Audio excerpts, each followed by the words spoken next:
नमस्कार साथियों, आपका स्वागत है आपके अपने चैनल हिंदी साहित्य दर्पण में। जैसा कि आपको मैंने कल कहा था कि अब हम अपना एक आदिकाल से शुरू करेंगे और नया टॉपिक लेना शुरू करेंगे। तो ये एक इम्पॉर्टेंट टॉपिक है जिससे आपको प्रश्न हमेशा मिलते ही रहते हैं, तो इसलिए ये टॉपिक हमने उठाया है। आशा करती हूँ आपको ये टॉपिक पसंद आएगा और PYQs भी आपको मिलेंगे, वो क्लास शाम को मिलेगी और डेली एक नया टॉपिक आपको सुबह मिलेगा। ठीक है, तो चलिए आज का हमारा टॉपिक जैसे कि आप देख पा रही हैं क्या है, जैन साहित्य। तो हमको जैन साहित्य सबसे पहले हमें पता होना चाहिए कि ये आदिकाल के अंतर्गत आता है। किसके अंतर्गत आता है? ये आदिकाल के अंतर्गत आता है। इसका एक महत्वपूर्ण आप मान सकते हैं कि आदिकाल में एक महत्वपूर्ण प्रवृत्ति रही है जैन साहित्य।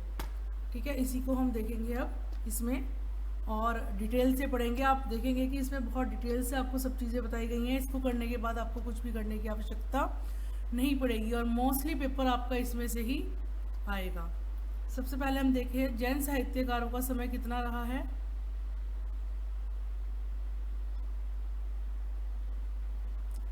जैन साहित्यकारों का समय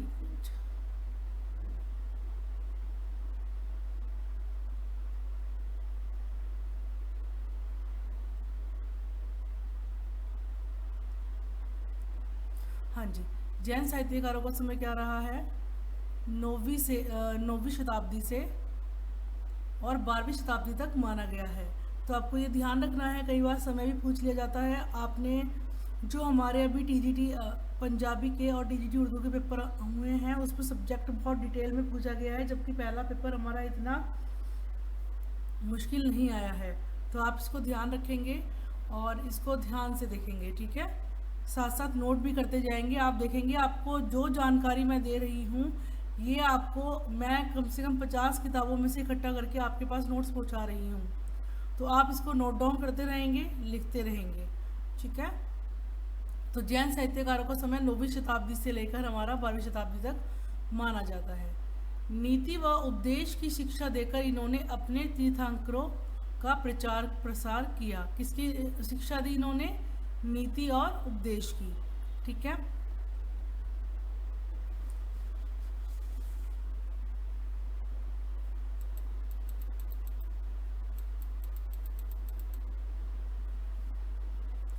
यह साहित्य सर्वाधिक मान्य।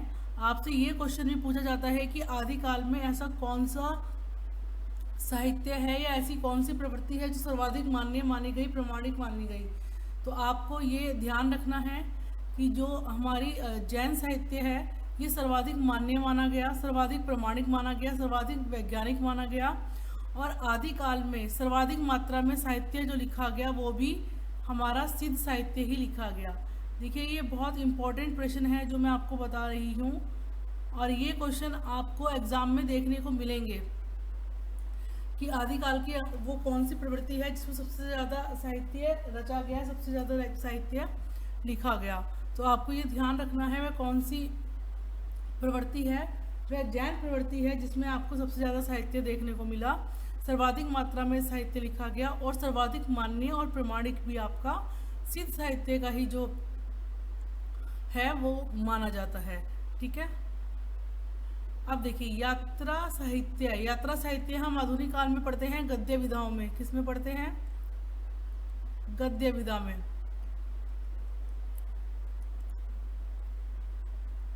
तो आपको ये ध्यान रखना है कि यात्रा साहित्य का प्रारंभिक रूप भी जैन आचार्य की रचनाओं में मिलता है। यात्रा साहित्य का प्रारंभिक रूप भी हमें कहाँ मिलता है? जैन आचार्यों की रचनाओं में ही मिलता है। ठीक है, ये आप ध्यान रखेंगे।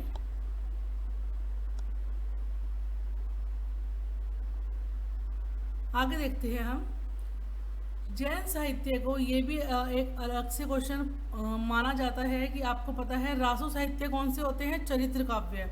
ये भी हमें ध्यान रखना है कि जो रासो साहित्य है वो चरित्र काव्य है और जो जैन साहित्य है उन्हें रास साहित्य कहा जाता है।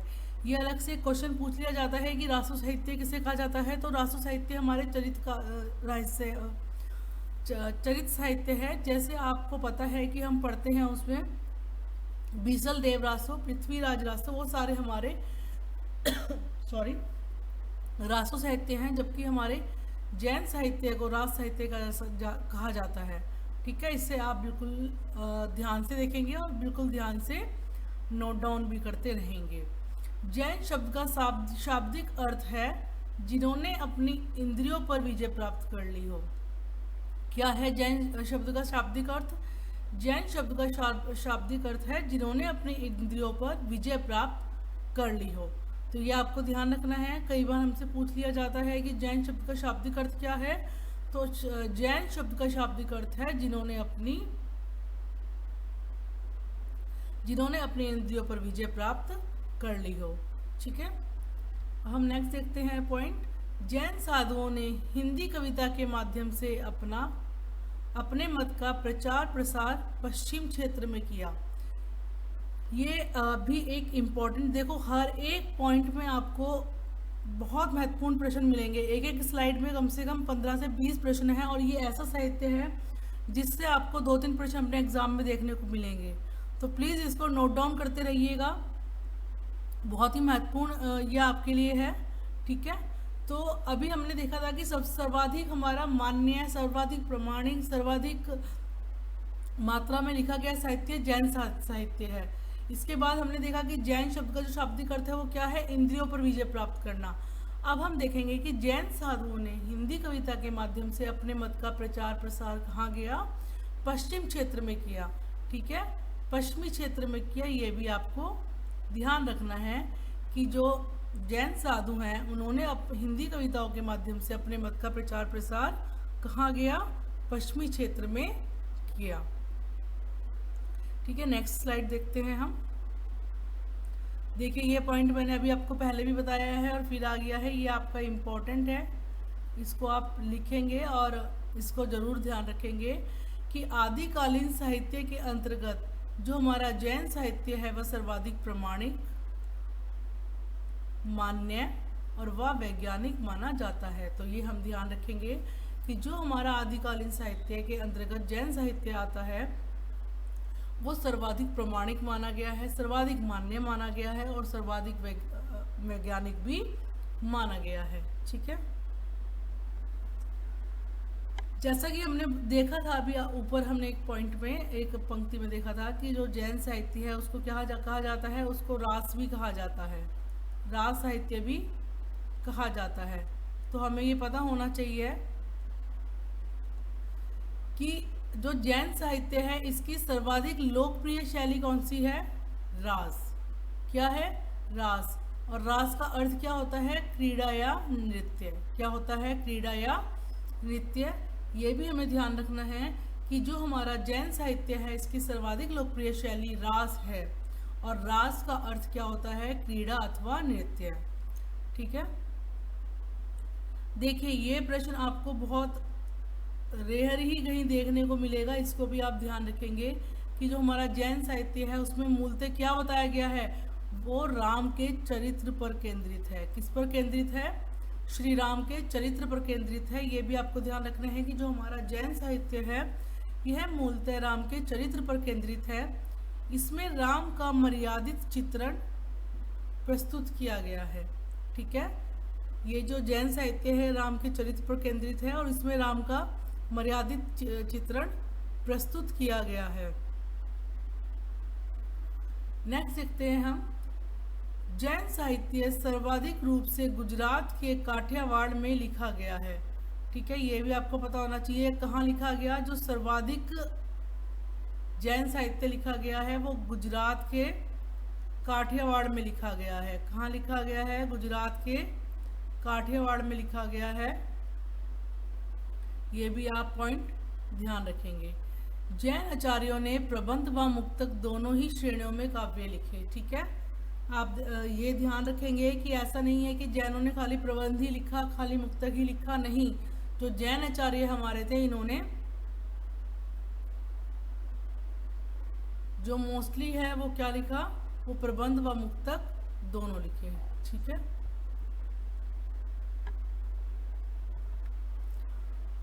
आदिकालीन साहित्य में सर्वाधिक चरित्र काव्य जैन साहित्य द्वारा लिखा गया। ठीक है, इसके द्वारा देखते हैं हम इन्होंने अपने धर्म के आचार्यों को ही अपनी रचनाओं का नायक माना। इन्होंने नायक अलग से नहीं लिए, इन्होंने अपने जो धर्म आचार्य थे इनके, जो इनके धर्मों को का प्रचार प्रसार कर रहे थे, उनको ही अपनी रचनाओं का नायक बनाया और उन्हीं के चरित्र को ध्यान में रखकर चरित्र काव्य भी लिखा। ठीक है, आगे देखते हैं।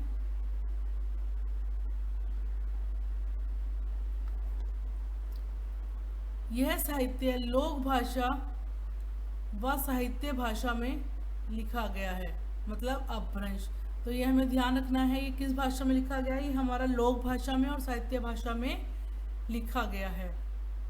ये राज्य आश्रित नहीं था। आपको ये भी ध्यान रखना है कि ऐसा नहीं है ये किसी राजा पे आधारित था या किसी राज्य को आप पे आश्रित करके लिखा गया था, नहीं। क्यों?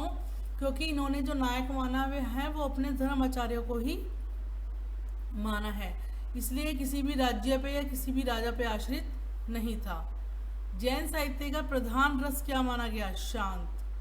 देखिए ये सब बहुत इम्पोर्टेंट है, ये इनसे आपको प्रश्न मिलेंगे और आपको मैं बता दूं कि बहुत डीपली प्रश्न पूछे जा रहे हैं, तो आपको ये चीज़ें ध्यान में रखनी है।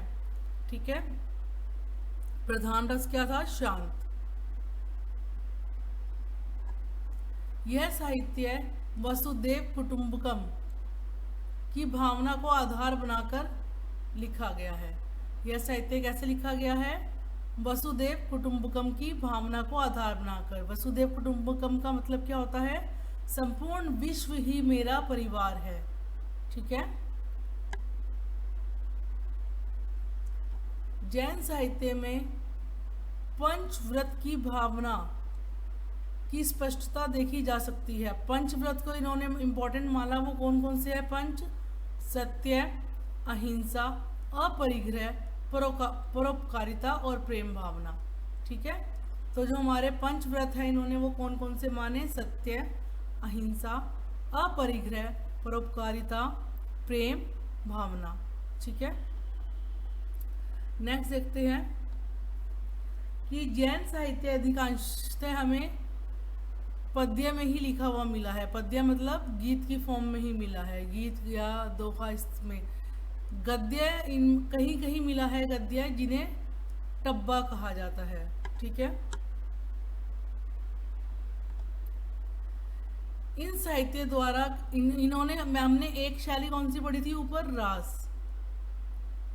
ठीक है, लेकिन ये जो साहित्यकार हैं इन्होंने किसी एक शैली का प्रयोग नहीं किया, बल्कि अलग अलग शैलियों का प्रयोग किया, जिसमें आपने देखा था रास शैली, चरित्र शैली, फागु शैली, चरचरी शैली का भी प्रयोग किया गया। तो ये आप ध्यान रखेंगे कि इन्होंने सिर्फ एक ही शैली का, रास शैली का प्रयोग नहीं किया, बल्कि इन्होंने अलग अलग शैलियों का प्रयोग किया, जिसमें हमारी रास शैली, चरित्र शैली, फागु शैली, चरचरी शैली आदि का प्रयोग आपको देखने को मिलता है। और इनमें से जो सर्वाधिक लोकप्रिय शैली थी वो हम देख चुके हैं। सर्वाधिक लोकप्रिय शैली कौन सी थी? इसमें से सर्वाधिक लोकप्रिय शैली थी हमारी,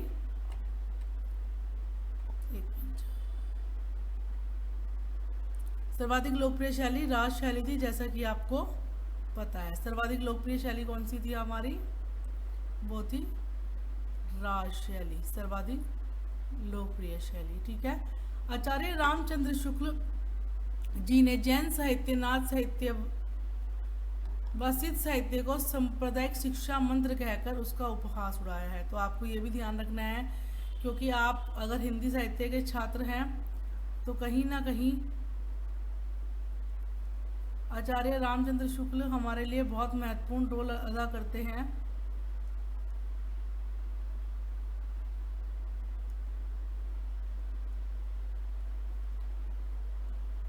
ठीक है, आचार्य रामचंद्र शुक्ल जी बहुत महत्वपूर्ण रोल अदा करते हैं, और जहाँ भी इनका नाम आ जाता है वो अपने आप में स्वयं ही इम्पोर्टेंट चीज़ हो जाती है।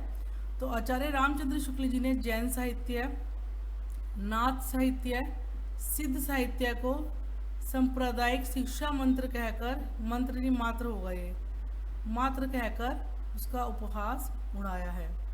ठीक है, हालांकि बाद में जो इन्होंने अपना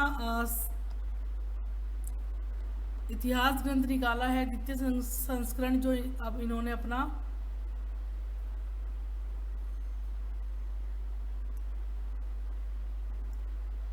निकाला है, उसमें प्रथम जो इनका संस्करण था उसमें इनका उल्लेख नहीं था, ठीक है।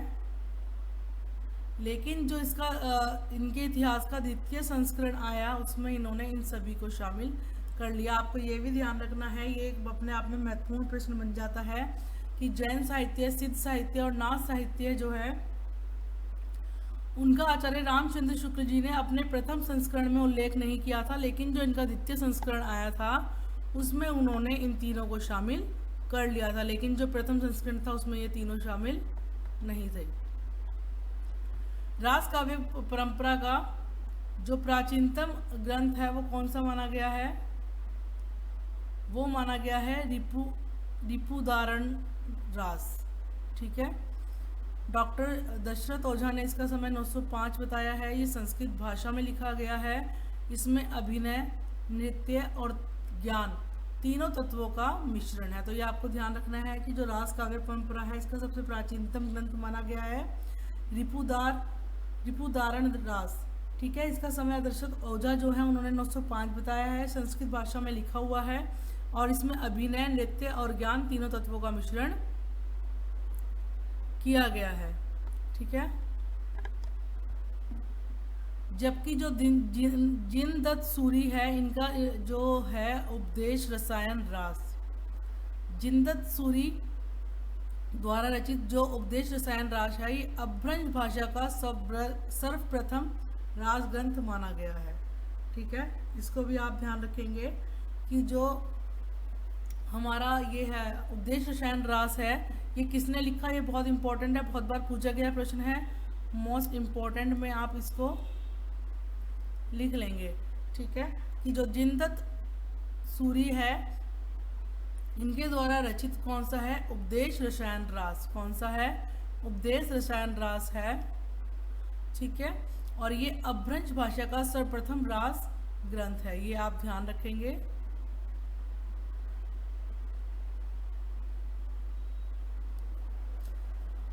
नेक्स्ट देखते हैं हम अभ्रंश भाषा का दूसरा रास काव्य कौन सा है?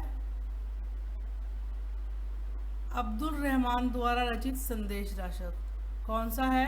अब्दुल रहमान द्वारा रचित संदेश रासक, ठीक है। इसको भी आप ध्यान रखेंगे कि पहला कौन सा था? जिनदत्त धर्मसूरी द्वारा उपदेश रसायन रास, और अभ्रंश भाषा का दूसरा कौन सा है रास काव्य जो महत्वपूर्ण है? अब्दुल रहमान का है, अब्दुल रहमान का है संदेश रासक, ठीक है। हिंदी का प्रथम ऐतिहासिक रास ग्रंथ माना गया है पंच पांडव रचित रास, ठीक है। ये आप ध्यान रखेंगे। और इसका लेखक कौन माने गए हैं? इनके लेखक माने गए हैं शालिभद्र सूरिदित्य। तो आप ध्यान रखेंगे कि हिंदी का जो प्रथम ऐतिहासिक रास ग्रंथ था, अभी तक देखिए आपने 3 पढ़े हैं। एक तो संपूर्ण रास परंपरा है, उसका प्रथम किसको माना गया है? रिपुरण रास को माना गया है। उसके बाद फिर हमने देखा कि अभ्रंश भाषा का सर्वप्रथम किसको माना गया है? उपदेश रसायन रास को माना गया है, जो जिनदत्त सूरी द्वारा लिखा गया है। दूसरा रास काव्य किसको माना गया है? अब्दुल रहमान द्वारा रचित संदेश रासक को माना गया है। और इसके बाद हिंदी का प्रथम ऐतिहासिक रास ग्रंथ कौन सा माना गया है? पंच पांडव रचित रास माना गया है, जिसके लेखक कौन है? शालिभद्र सूरिदित्य माने गए हैं, ठीक है।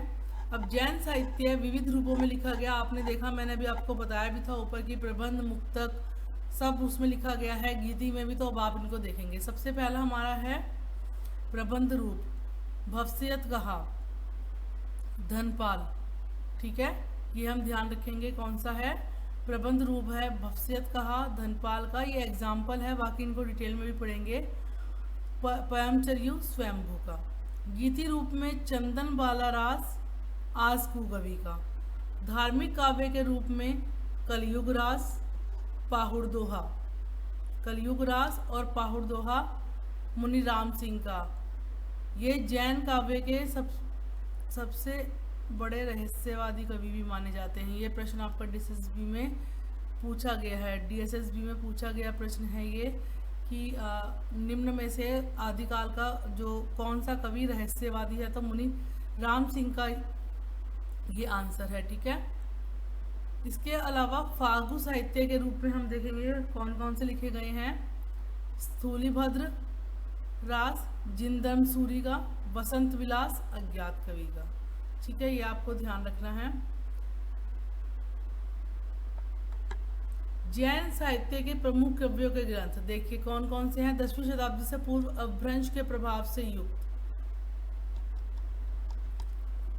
ये हैं हमारे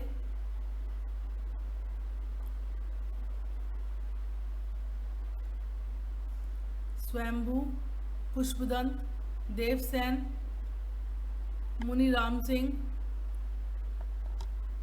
धनपाल। ये क्या है? ये 10वीं शताब्दी से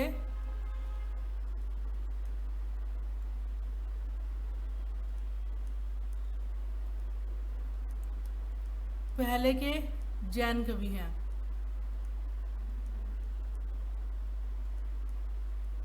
ठीक है।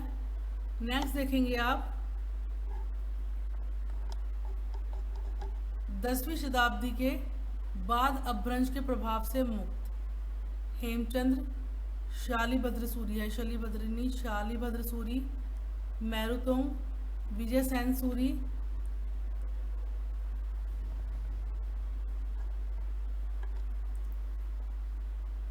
जिन धर्म सूरी, कवि आसवो। ठीक है। अब हम आगे देखते हैं।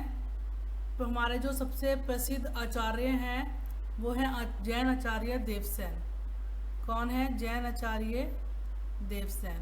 अब हम इसके बारे में पढ़ते हैं।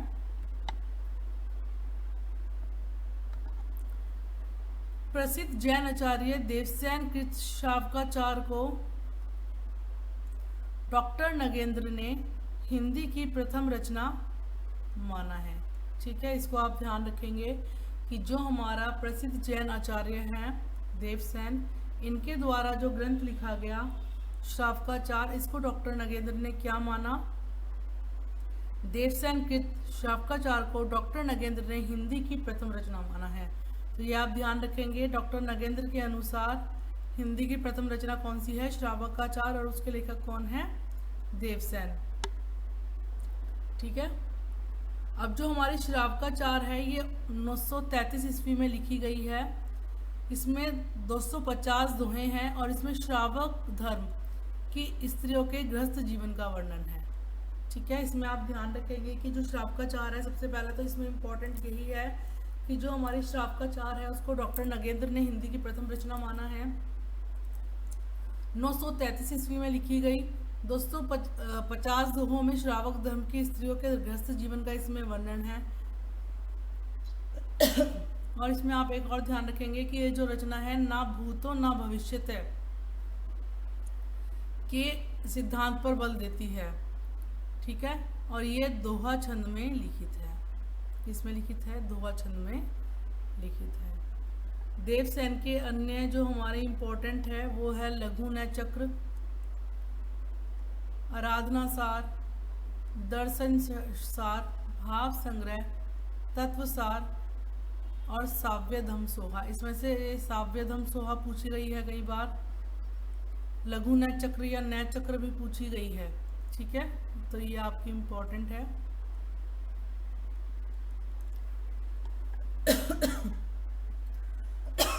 सॉरी। अब देखिए द्रव्य सहाय प्रवास या द्रव्य स्वभाव प्रकाश, इसकी ये देवसेन ने किया था इसका, और बाद में उनके शिष्य जो थे माइल धवल, इन्होंने इसको पूरा किया। तो ये आप ध्यान रखेंगे, जो हमारी ये द्रव्य सहाय प्रवास या द्रव्य स्वभाव प्रकाश जो रचना है, इसको किसने पूरा किया? इसको देवसेन ने पूरा किया। नहीं, देवसेन ने इसको लिखा था और उनके शिष्य माइल धवल ने इसको पूरा किया। ठीक है। बृहद लघु नय चक्र का वास्तविक नाम है दव सहाव्यास।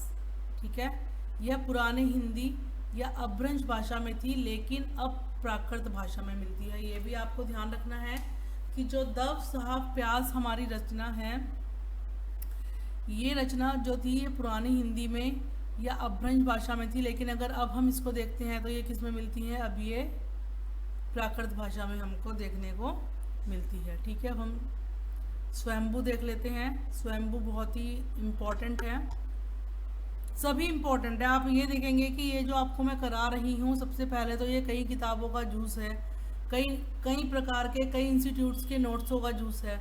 उसके अलावा इसमें जो इम्पोर्टेंट पॉइंट्स हैं वो आपको इजीली कहीं भी नहीं मिलेंगे। ठीक है ना, तो मैं आशा करूँगी कि आपको ये सेशन पसंद आएगा। आपका रिस्पॉन्स ही मुझको आगे अच्छे अच्छे जो चैनल्स हैं या अच्छे अच्छे जो टॉपिक्स हैं उस पर अच्छी अच्छी वीडियोज़ बनाने के लिए प्रमोट करता है या फिर मोटिवेट करता है। ठीक है, तो स्वयंभू क्या है, ये कौशल प्रदेश के निवासी हैं, प्रसिद्ध जैन आचार्य हैं।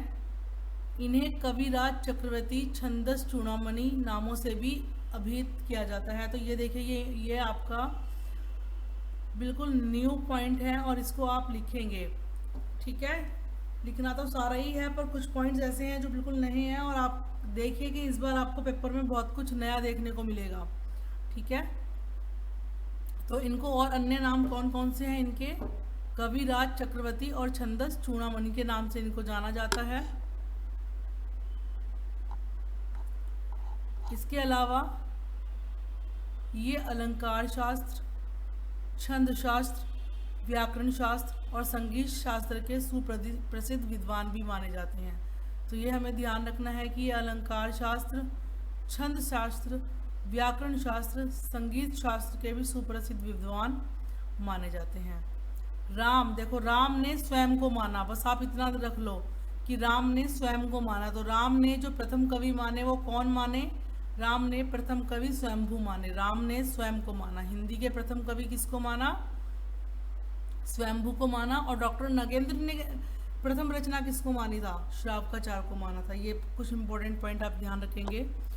इनका प्रमुख ग्रंथ है, सबसे पहले है इनका प्रमुख ग्रंथ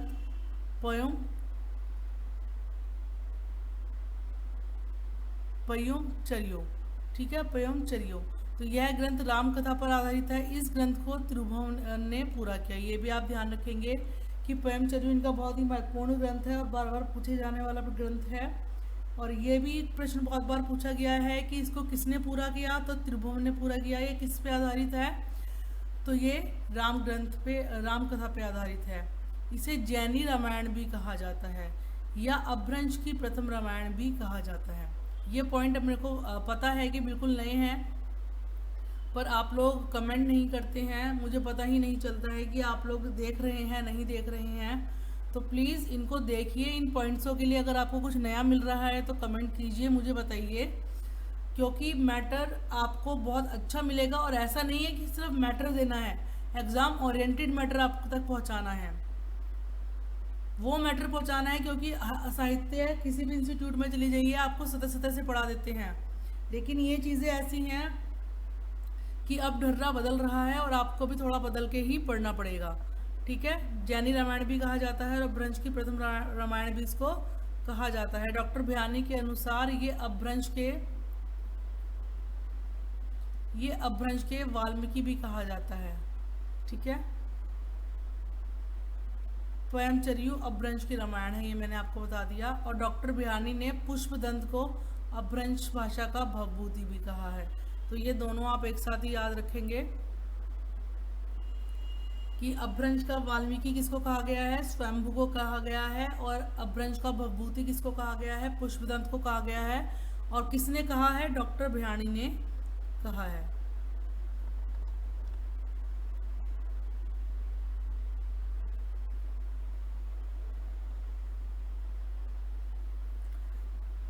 इस पॉइंट को आप अभी नहीं देखेंगे, ठीक है,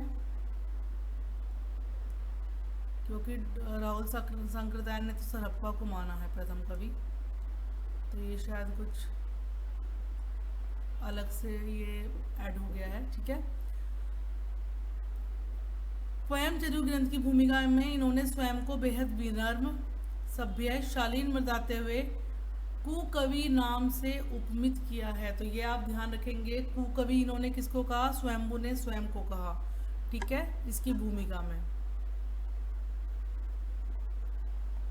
5 खंडों में थी ये, 5 खंडों की अपूर्ण रचना है, क्योंकि मैंने अभी आपको बताया इसको किसने पूरा किया था, त्रिभुवन ने पूरा किया था। कड़वक शैली में लिखी गई है। कड़वक शैली का मतलब होता है दोहा और चौपाई। तो ये भी आपको ध्यान रखना है कि किस शैली में लिखी गई है ये, दोहा और चौपाई में लिखी गई है। इसमें कुल 90 संधियाँ थी, जिनमें से 83 तो स्वयंभू ने पूरी करी और 7 को त्रिभुवन ने पूरा किया। ठीक है, ये बहुत ही डीपली नॉलेज है जो आपको हर जगह नहीं मिलेगी। ये एक राम कथा है, ये भी हमें पता है।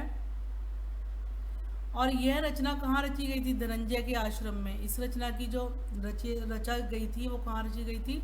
धनंजय के आश्रम में रची गई थी, ये भी आप ध्यान रखेंगे।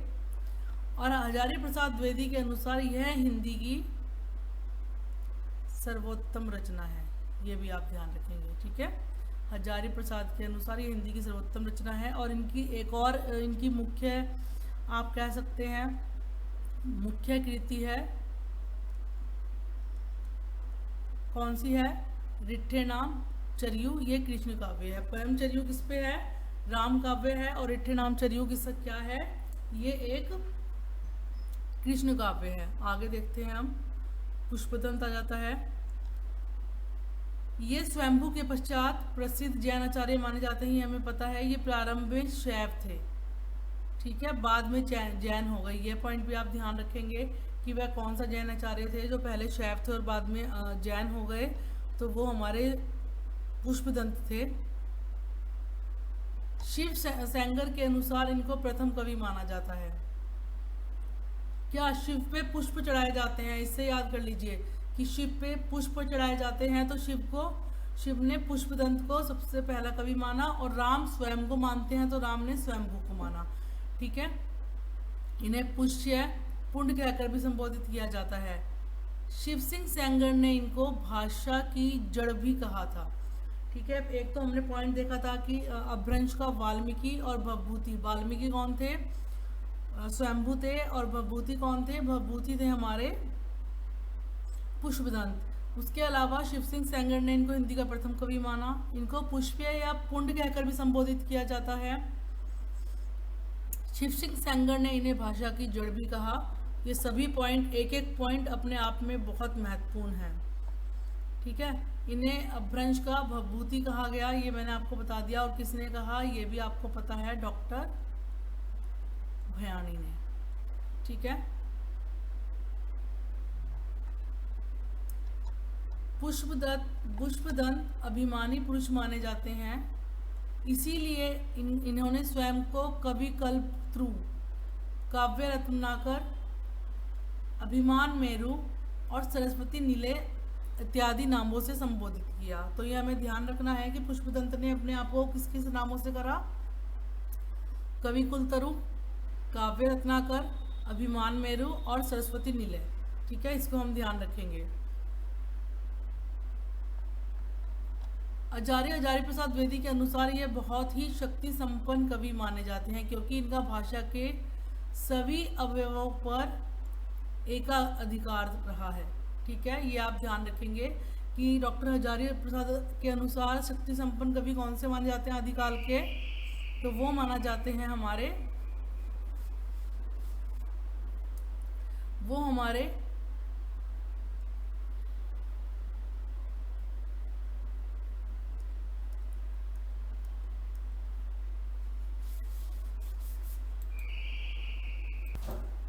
तो आप ये ध्यान रखेंगे कि शक्ति संपन्न कवि किसको माना? पुष्पदंत को माना, क्योंकि इनका भाषा के सभी पर एकाधिकार था। और भाषा की जड़ भी इसलिए इनको कहा गया, किसने कहा था? शिव सिंह सेंगर ने। ठीक है, ये भी आप ध्यान रखेंगे।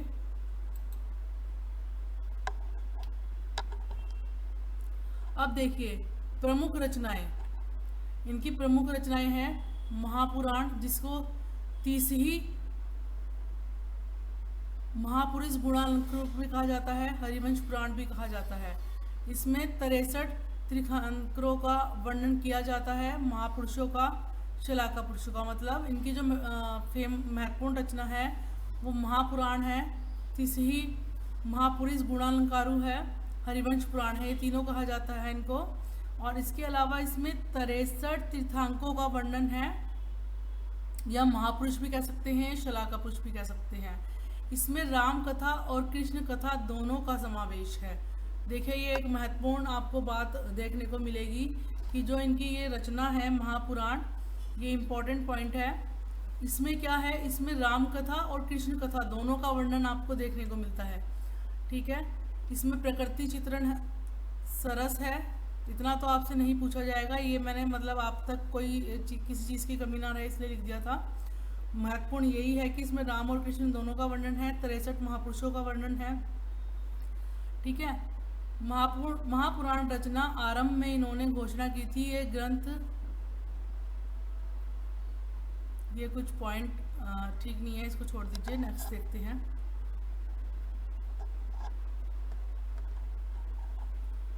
महापुराण के आधार पर इनको अपभ्रंश का वेद व्यास भी कहा। किसने कहा? बिहाणी ने कहा। और क्या कहा इनको? भवभूति कहा। ठीक है, और अपभ्रंश का वेद व्यास भी कहा। दोनों किसने कहा? बिहाणी ने कहा। इनको अपभ्रंश का माघ भी कहा जाता है। देखिए बहुत सारे नए पॉइंट है। इनको अपभ्रंश का क्या कहा जाता है?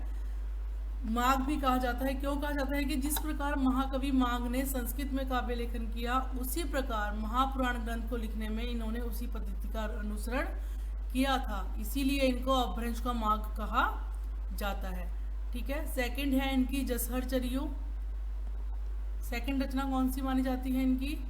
जसहर चरियु, यशोधरा चरित्र। ठीक है, ये 4 भागों में विभक्त है, 4 संधियों में विभक्त खंड काव्य है। ये भी आप ध्यान रखेंगे किस प्रकार का काव्य है ये? एक प्रकार का खंड काव्य है। ठीक है,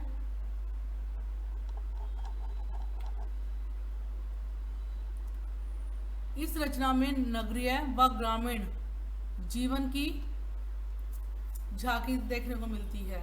ठीक है, कौन सी रचना की बात कर रहे हैं हम? जसहर चरियु की। इसमें आपको नागरिक व ग्रामीण जीवन की झांकी देखने को मिलती है। तो विलोम शब्द क्या हो गया? ग्रामीण और नागरिक। ग्रामीण गीतों की मधुर यह संयोजना इसमें स्पष्ट तौर पर दिखाई देती है। और इनकी थर्ड जो महत्वपूर्ण रचना है वो है नय कुमार चरियो।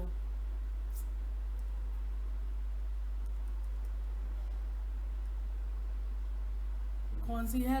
नय कुमार चरियो। ठीक है, नाग कुमार चरित्र भी इसका नाम है। इसमें पुष्पदंत के व्यक्तिगत जीवन पर प्रकाश डाला गया है। तो ये आप ध्यान रखेंगे कि जो ये नय कुमार चरियु रचना है, इसमें पुष्पदंत के व्यक्तिगत जीवन पर प्रकाश डाला गया है।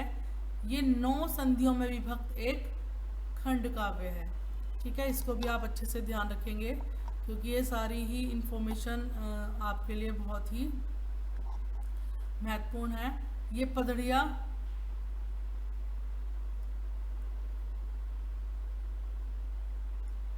छंद में के प्रवर्तक माने जाते हैं। ये भी आप ध्यान रखेंगे कि जो पदड़िया छंद था उसके प्रवर्तक कौन माने जाते हैं? उसके प्रवर्तक माने जाते हैं हमारे जैन कवि पुष्पदंत। ठीक है, नेक्स्ट देखते हैं अब हम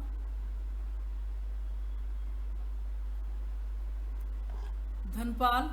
ये भी इम्पोर्टेंट है, हमारे प्रसिद्ध आचार्य हैं।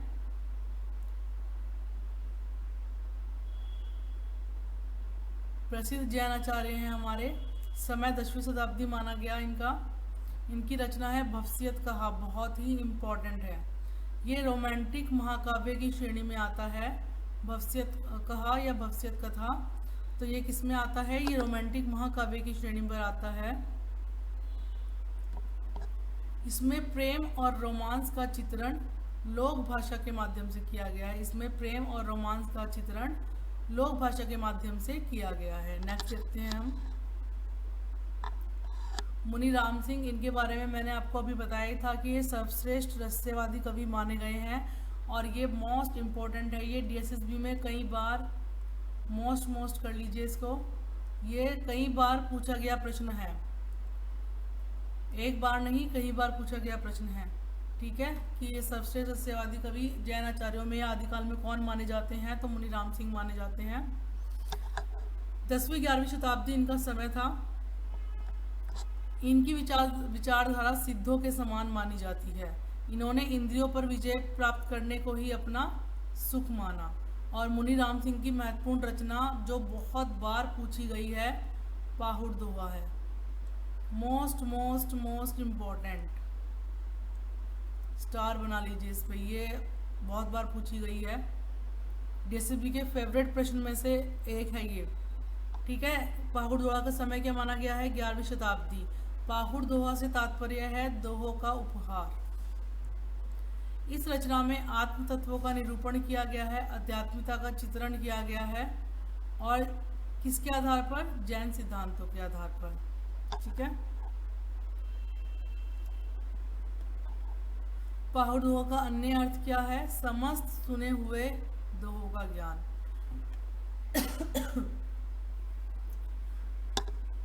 देखिए, ये बहुत बड़ा एक टॉपिक है जो आपको कराया जा रहा है, और इसलिए ही ये आपको मैंने पीडीएफ के थ्रू कराया है, ताकि आपको ज़्यादा से ज़्यादा इन्फॉर्मेशन कम से कम समय में पहुँचे। इसको नोट डाउन जरूर कर लीजिएगा, बहुत इम्पोर्टेंट, बहुत महत्वपूर्ण है।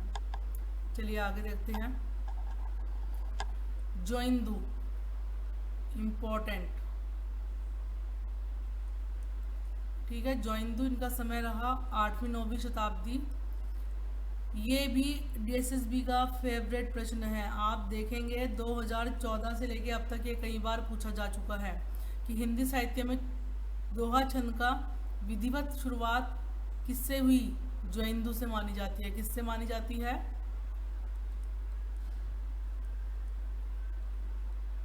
जोइंदू से मानी जाती है। इसको आप ध्यान रखेंगे, बहुत ही महत्वपूर्ण है।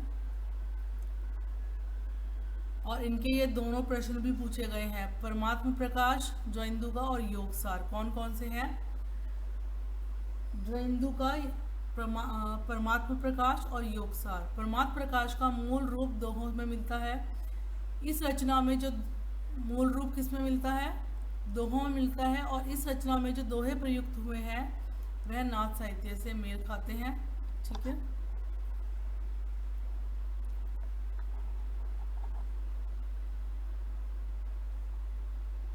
इन दोनों ग्रंथों में 6ठी शताब्दी के धर्म दर्शन व इंद्रिय निग्रह का उल्लेख स्पष्ट तौर पे दिखाई देता है। ठीक है, मतलब ये जो रचना है इसमें प्रचलित धर्म दर्शन व इंद्रिय निग्रह को ही आधार बनाया गया था। ये आप ध्यान रखेंगे, मेन इसमें पॉइंट यही है।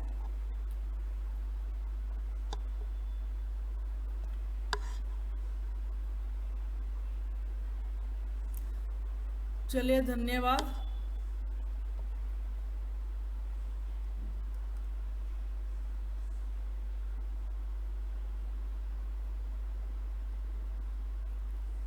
Thank you.